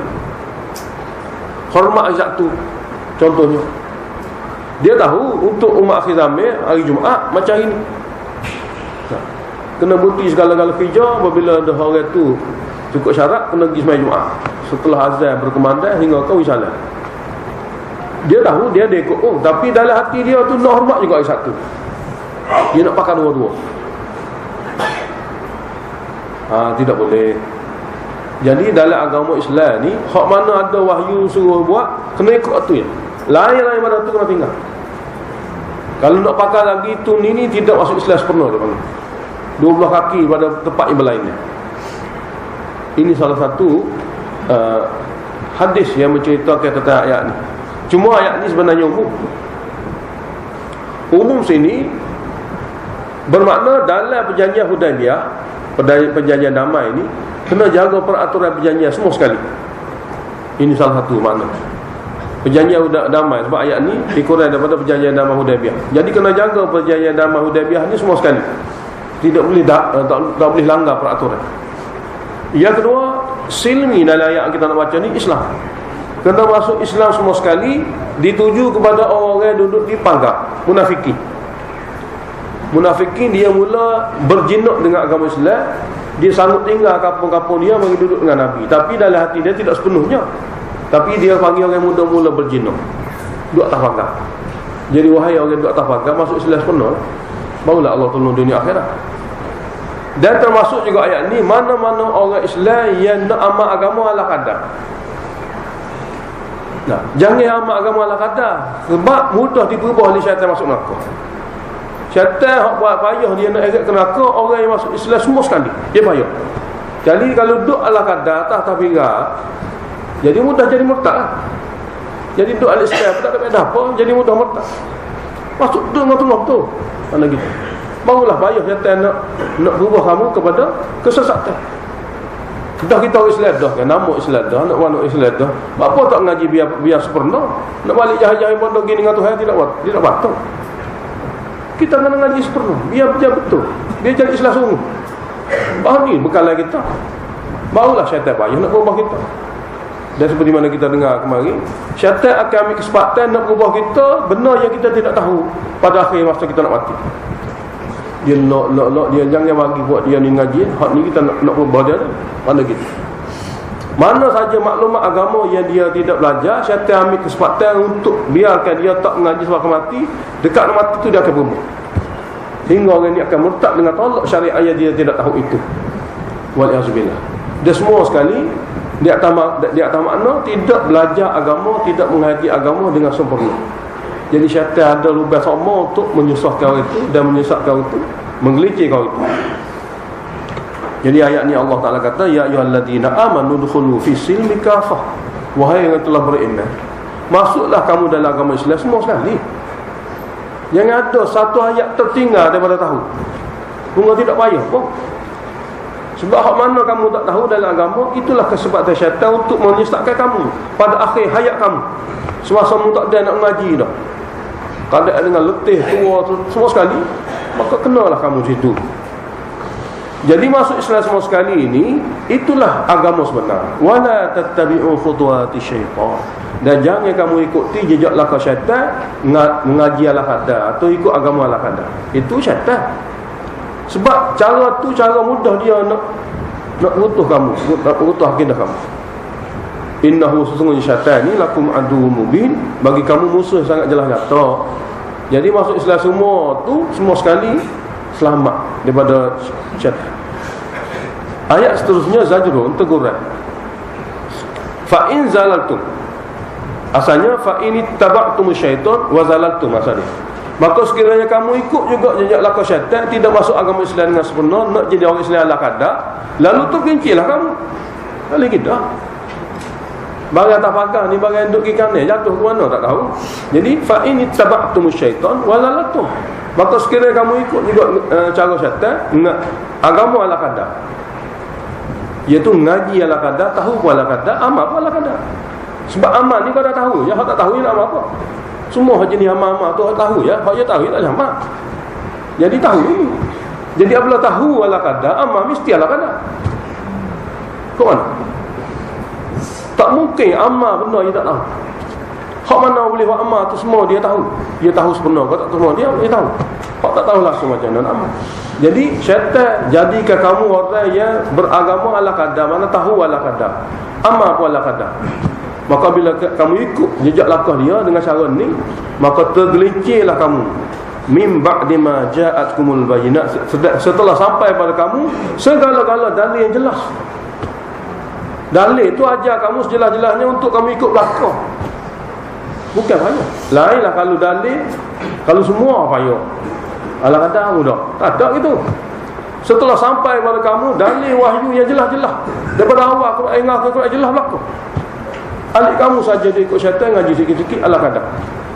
Fa'lamu, maka kamu kena yakin dan tahu annallaha azizun hakim, sesungguhnya Allah Maha Perkasa. Mana silap kamu, Allah hukum. Hakim Maha bijaksana, tidak hukum kamu sebelum mati. Bijaksananya Allah Ta'ala ni tidak hukum kamu sebelum mati, sebab dia telah siapkan waktu hukum dia di akhirat. Jadi berjaga-jagalah. Takhwif duniawi, hal yanzuruna illa an ya'tiyahumullah. Tidak mereka menunggu dalam keadaan duduk ikut jejak langkah syaitan itu, tidaklah mereka menunggu melainkan Allah Ta'ala akan datang kepada mereka azab fi zulalim minal ghamam. Fi zulalim minal ghamam, di bawah lapisan-lapisan awan di akhirat, setelah kala kedua. Mana azab akhirat, manakala wal malaikatu, begitu juga para malaikat sedang menjadi saksi untuk dijadikan sebagai bukti kepada kesilapan kamu di dunia. Wa qudiyal amru, dan selesai masalah itu di akhirat. Wa ilallahi turja'ul umur, kepada Allah lah kembali segala urusan hidup kamu untuk dibalas di akhirat. Contoh takhwif duniawi ini pun datang daripada jihad lagi. Sal Bani Israel, tanyalah orang Bani Israel tu, Yahudi ataupun Nasara, kam atainahum min ayatin bayyinah, banyak mana kami telah beri kepada mereka, banyak mana kami telah beri kepada mereka ayatin bayyinah, ayat yang jelas nyata, ikut saja tidak. Banyak sekali kami telah beri kepada mereka ayat yang jelas nyata, cuma Bani Israel tidak ikut. Ingat, wa may yubaddil ni'matallah, siapa saja tukar nikmat Allah, ayat-ayat Allah, tidak ingin belajar dan tidak ingin beramal, min ba'di ma ja'atu, setelah ayat itu sampai kepada dia, fa innallaha syadidul iqab, maka sungguhnya Allah Ta'ala hukumnya sangat berat. Nikmat Allah wahyu ni, maka siapa-siapa tukar hak sepatut dia belajar, dia tidak belajar, lalu dengan sebab tidak belajar tidak dapat buat, maka tukar nikmat Allah ini, sesungguhnya Allah Ta'ala hukumnya dia sangat berat. Jadi tanya Bani Israel dulu. Ayat seterusnya jawapan bagi satu soalan. Jawapan bagi satu soalan. Dalam masa yang sama, ayat ini nak beritahu kepada kita sebab-sebab manusia terperangkap, sebab-sebab manusia terperangkap dengan bijikan syaitan, sehingga tidak masuk agama Islam sempurna, ialah keduniaan. Soalannya begini, satunya soalan, kenapakah orang yang tidak tahu agama, orang yang tidak menghayati agama, diberi banyak sekali keduniaan berbanding dengan orang yang beragama? Orang ni orang Tuhan, pagi petang siang malam ngaji kitab Tuhan, pagi petang siang malam ikut syariat Tuhan, tapi tak ada benar pun ada dia. Seperti Nabi Muhammad SAW. Sepatutnya Nabi Muhammad SAW lah orang paling banyak diberi dunia, sebab dia orang Tuhan sungguh. Tapi di segi dunia tak ada pun. Daripada Nabi kecil sampai ke Nabi wafat, Nabi tidak pernah dilihat mewah, tak pernah. Sehingga kalau tengok pada segi zahir, Nabi lah orang paling menderita dalam kehidupan. Jadi kenapa ini? Yang kedua, dunia lah sebenarnya penghalang atau penyebab bagi syaitan untuk menyesatkan manusia. Zuyyina lilladina kafarul hayatud dunya, dihiasi kepada orang kafir hidup dunia ini segala-gala. Dihiasi kepada orang kafir. Apa makna dihiasi? Benda tak baik dipandai baik, itu dihiasi. Tazyin sini kita dah baca berkali-kali, makna benda tak baik tapi dipandai baik. Sepatutnya dunia ni guna untuk akhirat, tapi dunia guna untuk segala-galanya. Tak ada persiapan untuk akhirat pun. Jadi tak baik dia. Jadi dihiasi, dipernampakkan kepada orang kafir. Dunia ini segala-gala, mana tidak digunakan untuk akhirat. Maka dia telah usaha dan dia telah dapat, dia telah guna sungguh-sungguh dunia ini dengan segala bentuk yang dia boleh lah. Wa yaskharuna minal ladina amanu, di samping dia menghinakan orang yang beriman yang tidak ada dunia. Dia tak lagi dah. Akidah berlainan, cara hidup berlainan. Maka orang yang akidah syirik, ada dunia banyak, akan menghinakan orang akidah tauhid yang dunia sikit. Dia tak lagi dah manusia. Kita akan baca dari surah lain. Wa idza marru bihim yataghamazun, bila orang kafir tengok lalu berdekatan dengan orang-orang mukmin, mereka buat isyarat menghina dan menghentik. Dan bila balik ke rumah mereka, mereka bangga beritahu pada isteri mereka, anak mereka, dia buat sesuatu kepada orang Islam yang beriman. Jadi sini Allah Taala beritahu wa yaskharuna minal ladzina amanu, mereka mempersendak, merendah-rendahkan orang beriman. Itu dunia. Dan itulah kesan-kesan apabila dunia masuk dalam hati manusia, sehingga dia tidak nampak ada kebaikan pada dunia. Sahabat orang yang beragama pun mereka rasa tidak perlu dihormati. Jadi orang yang beragama tidak perlu dihormati, mana agama tidak perlu dihormati. Ini kesan dunia apabila diperlihatkan kepada dia baik. Tapi walladzina taqau fawqahum yaumal qiyamah, dan orang yang dapat jaga diri mereka daripada syirik, amalan mereka daripada maksiat, akan berada di atas mereka pada hari kiamat dalam syurga. Dalam syurga. Adapun dunia banyak mana orang tu, banyak mana orang ni, itu takdir Allah sebagai ujian. Itu takdir Allah sebagai ujian. Allah bagi pada hamba usaha dan ikhtiar. Wallahu yarzuqu man yasha'u bighairi hisabin, dan Allah Taala itu memberi rezeki kepada siapa-siapa yang dia kehendaki, yang tidak boleh dikias dengan akal fikiran manusia. Nah, tidak boleh dikias, tak boleh nak banding pun, sebab itu takdir Allah Taala. Nah, orang banyak, orang sikit, berbeza-beza. Sebagai ujian dan cobaan. Ayat seterusnya, umat Islam asalnya semua beriman. Yang jadi syirik ni baru. Jadi tugas kita dengan usaha berjihad, kembalikan semula semua umat Islam kepada asal Islam. Kana nasu ummatan wahidah, adalah manusia dahulu semua umat yang satu dalam akidah tauhid. Mari pada Nabi belaka ni, hak jadi kufur, kepala kufur, Fir'aun semua sekali ni, mari pada Nabi Adam belaka ni. Bermula dengan Nabi. Lepas tu semua ni anak cucu Nabi. Apa jadi kafir? Mana gitu. Bahkan ramai dia pula daripada orang beriman. Jadi asal manusia semua satu umat yang beriman, satu umat yang tauhid. Lepas tu apabila dia berselisih, fakhtalfu muqaddas ini, fakhtalfu, lalu mereka berselisih. Sebahagiannya masih lagi dalam tauhid, sebahagian telah syirik pada Allah. Jadi nak mengembalikan orang syirik ini, Allah hantar Nabi. Fa ba'athallahu an-nabiyyin, lalu Allah Taala hantar dengan mana Allah pilih sebagai rasul para nabi untuk menyelesaikan perselisihan, supaya hak syirik-syirik ini jadi tauhid pula. Dan Nabi tadi dia ada tugas dia hanya mubasyirin wa munzirin. Hal keadaan Nabi itu tugas dia memberi berita gembira kepada orang yang berikut tauhid semula, dan memberi peringatan dan amaran kepada orang yang masih degil dalam syirik. Allah pilih Nabi untuk memberi peringatan. Mudah-mudahan orang yang telah terlanjur lari pada tauhid ini akan kembali. Dan bersama itu wa anzala ma'ahumul kitaba bil haq, dan Allah Taala turunkan bersama Nabi yang dipilih itu kitab wahyu yang benar isi dalamnya ajak kepada tauhid. Tujuannya liyahkuma bainan nasi fi makhtalafu, dengan melalui tujuan dengan melalui wahyu ini Allah Taala boleh buat keputusan secara nazari. Allah Ta'ala boleh buat keputusan secara nazari, secara ilmu, fi makhtalafu fi, perkara yang mereka berselisih padanya. Dengan perantara wahyu inilah wahyu akan kata ni benar tauhid, ni salah syirik, secara teori. Wa makhtalafa fihi illa alladhina utuhu min ba'di ma ja'atumul bayyinah, dan tidak berselisih pada kebenaran wahyu itu melainkan orang-orang yang telah diberi wahyu, bukan orang jahil. Tidak berselisih pada wahyu itu kecuali orang-orang yang telah diberi padanya wahyu.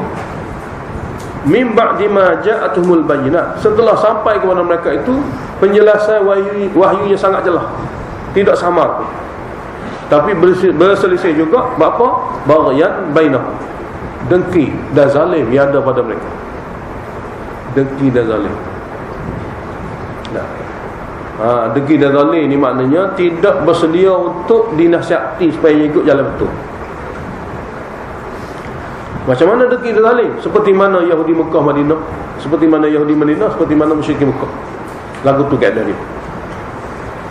Lalu apabila Nabi buat seruan, Allah Ta'ala pilih sebahagian, Allah Ta'ala kekal dalam keadaan dengki sebahagian. Jadi fahadallahu alladhina amanu limakhtalafu fihi minal haq, lalu Allah bagi pimpinan hidayah kepada orang beriman tentang kebenaran yang mereka semua berselisih padanya. Allah bagilah hidayah pada seorang yang beriman itu, dia pun dapat tahulah ini jalan hidayah sebenar daripada kitab wahyu. Tapi biiznihi, biiznihi bifadlihi, dengan keizinannya, dengan takdir dan kurniaannya. Mana-mana orang yang dapat tahu dengan jelas perbezaan mana hak mana batil, dan boleh meninggalkan batil, boleh mengikut hak ini, orang itu orang yang diberi kurniaan daripada Allah.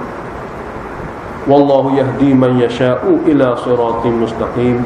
Dan Allah sebenarnya memberi pimpinan hidayah siapa-siapa saja yang dia kendaki. Walaupun dia waktu orang kitab dah, walaupun dia pilih Nabi dah, tapi orang yang dapat hidayah tu Allah juga akan bagi pimpinan hidayah yang dia kendaki. Dalam takdir dia ni memang ahli syurga lah. Walaupun lah ni dia terlanjur jauh dekat nak mati, patah balik mula, dia belajar mula, dia ikut mula, dia bertaubat semula, mati masuk syurga. Sebab Allah pilih dia ila siratul mustaqim, pilih Allah Ta'ala pilih kepada jalan yang lurus. Semoga Allah Ta'ala pilih kita semua. Dan ini ayat juga targhib pada jihad. Jihad salah satu perkara sebagai alamat zahir, alamat jelas di dunia ni hidup dengan berjuang. Jihad adalah salah satu alamat yang lagi jelas dunia ni hidup dengan berjuang. Mana orang yang betul-betul berjuang di atas dunia ni, memang dia ni orang jihad. Jihad di sini adalah orang yang sanggup susah payah untuk menyebarkan tauhid. Seperti kita baca ayat-ayat kemarin. Dan kita ada sebahagian padanya. Manakala kalau kita sanggup susah payah untuk sebarkan tauhid yang ada dalam wahyu Allah Ta'ala ni, maka kita dikira berjihad. Semua sekali. Jadi apabila jihad telah dibuat, bermakna orang itu telah ada sifat jual. Maka orang ada sifat jual saja di syurga untuk mereka. Syurga untuk mereka. Berarti orang yang tidak berjihad, orang tak ada sifat jual. Orang tak ada sifat jual, bukan syurga untuk dia. Makna bukan takdir kebetulan syurga ni. Apabila ada ayat lagu ni, maknanya syurga bukan takdir kebetulan. Memang orang itu di atas dunia dia ada sifat jual. Lama ke, sebentar ke, panjang ke, untuk Allah Ta'ala lah ia menentukan. Tapi memang dia ada sifat jual. Ini ayat tengok. Am hasibtum an tadkhulul jannah, apakah kamu menyangka kamu akan boleh masuk syurga bila masyaqqah, tanpa susah payah? Mana masuk syurga kebetulan. Kita terima kebetulan ni maknanya bila masyaqqah, tanpa susah payah. Ini tiba-tiba masuk syurga. Kita pun tak fikir syurga juga kita ni. Tak ada gitu. Jangan. Orang yang masuk syurga ni orang yang memang jenis berjuang dan menempuh susah payah yang Allah telah tetapkan. Sebab tu ada dengan betul ni. Ini ayat ni kena nampak yang boleh faham. Kalau tak ingin bersusah payah, makna syurga tak ada harapan pada orang itu. Am hasibtum an tadkhulul jannah, apakah kamu menyangka kamu akan masuk syurga mudah-mudah, tidak ada susah payah langsung? Apabila nak maka boleh, selalu tidak.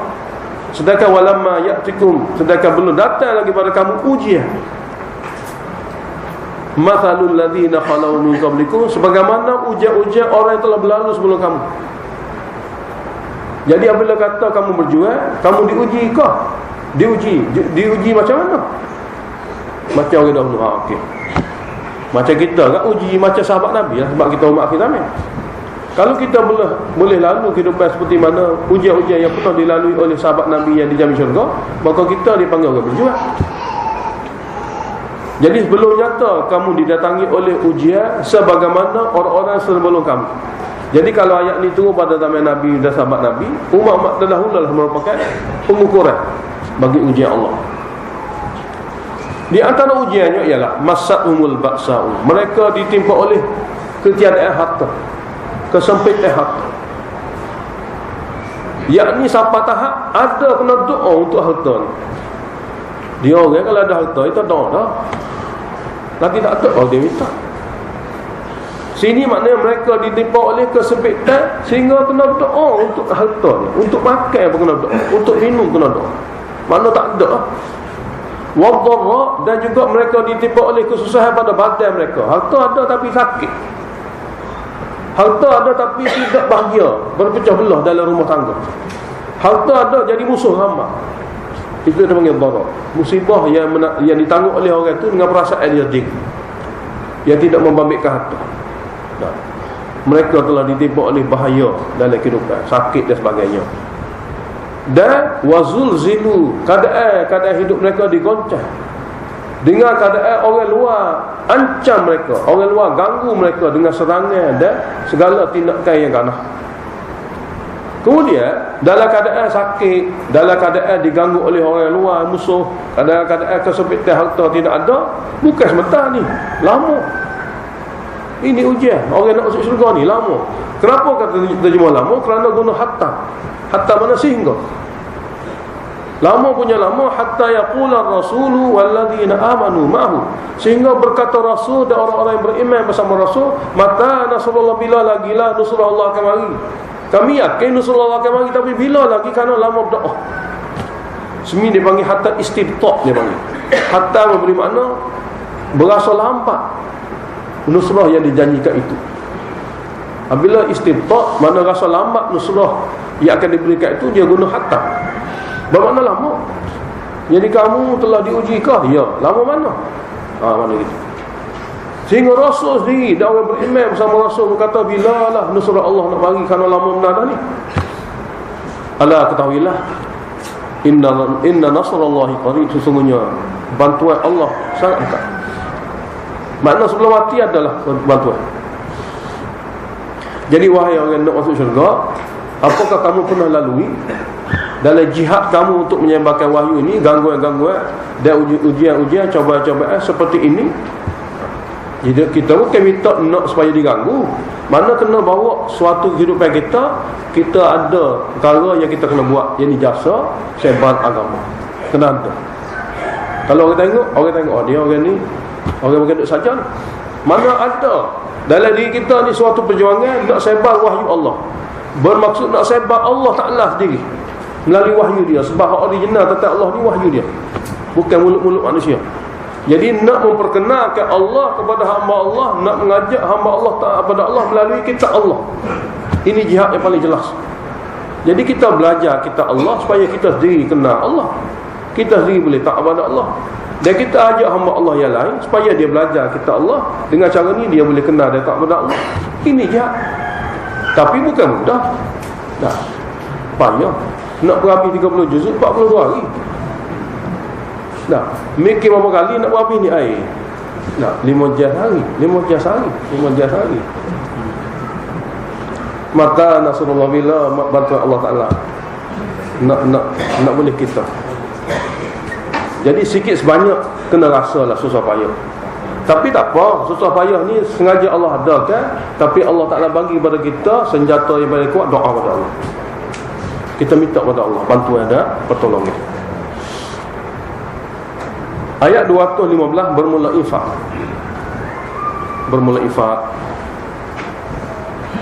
Dan infak ni sudah kita ketahui sebahagian pada jihad. Bagi penyempurnaan jihad, infak disyariatkan.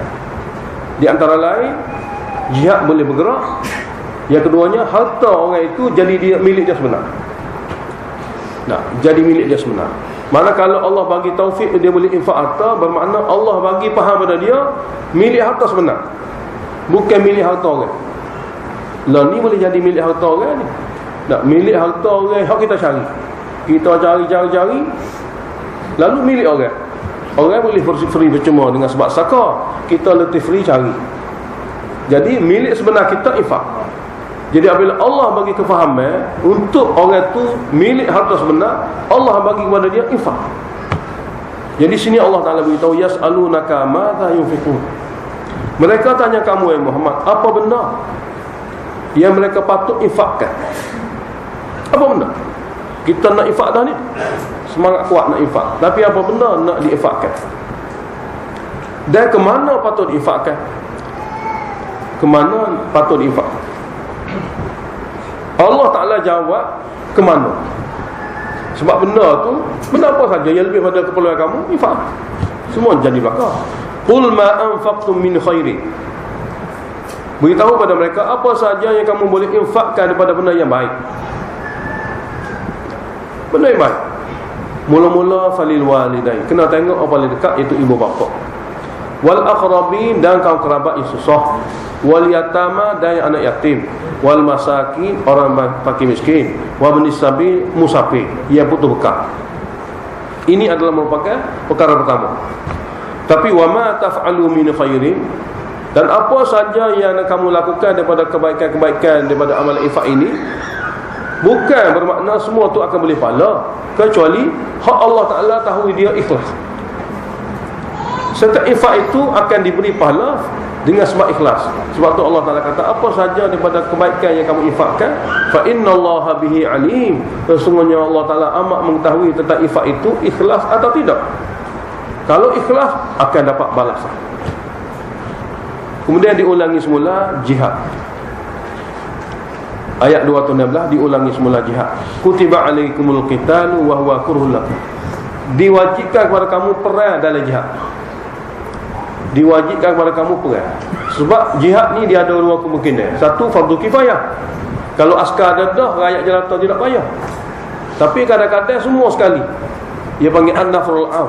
Apabila musuh begitu ramai sehingga askar tidak cukup, rakyat jelata semua kena perang.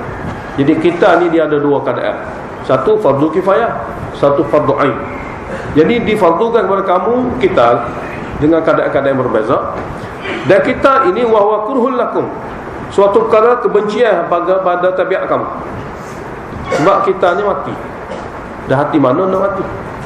Jadi difardukan kepada kamu kita peperangan yang merupakan sebahagian daripada jihad, yang merupakan peperangan ini kebencian kamu. Yang ini sebab takut mati. Allah kata wa asa an takrahu syai'an, boleh jadi sesuatu yang kamu benci itu wa huwa khairul lakum, lebih baik bagi kamu, sebab boleh masuk syurga cepat. Duduk di dunia nak duduk itu hari ya. Benda yang kita nak tak ada belakang. Makan kenyang, lapar pula. Minum hilang dahaga pula. Mana tidak ada yang memuaskan kita. Sebab ada mari semua susah. Kalau habis makan, lapar pula, kena cari duit pula. Jadi duduk atas dunia beginilah. Jadi kalau nak sunai sama-sama, mati. Jadi mati dengan cara jihad ini, dia panggil jalan ringkas ke syurga. Mati jihad, terus suruh orang itu dihantar ke syurga. Tak ada lagi susah payah dunia. Jadi boleh jadi sesuatu yang kamu benci itu lebih baik bagi kamu, kerana mati di jalan Allah tidak seperti mati biasa. Kamu ni benci mati di jalan Allah, sedangkan dia lebih baik. Wa asa an tuhibbu syai'an, boleh jadi kamu suka akan sesuatu, nak duduk lama atas dunia. Wa huwa syarrul lakum, sedangkan dia menyusah dan membahayakan kamu, keburukan bagi kamu. Wallahu ya'lamu, Allah lah yang maha mengetahui hakikat keadaan sebenar. Wa antum la ta'lamu, dan kamu tidak mengetahui. Kalau kamu nak hidup panjang dengan kebaikan, minta dengan Allah Ta'ala. Nak hidup panjang dengan kebaikan, minta. Nabi SAW ajar kepada kita satu doa, Allahumma akthir mali wa waladi, ya Allah perbanyakkanlah hartaku dan anakku. Wa barik li fi ma a'taitani, dan berilah keberkatan kepadaku rezeki anak dan harta yang engkau bagi. Wa atil hayati ala ta'ati, panjangkanlah umurku dalam taat kepada engkau. Wa ahsin amali, bagilah taufik kepadaku untuk buat amalan-amalan yang baik. Wa ghfirli, dan apalah dosa. Jadi kalau nak duduk atas dunia lama dalam kebajikan, minta kepada Allah Ta'ala. Sebab Allah yang maha mengetahui, kamu tidak mengetahui.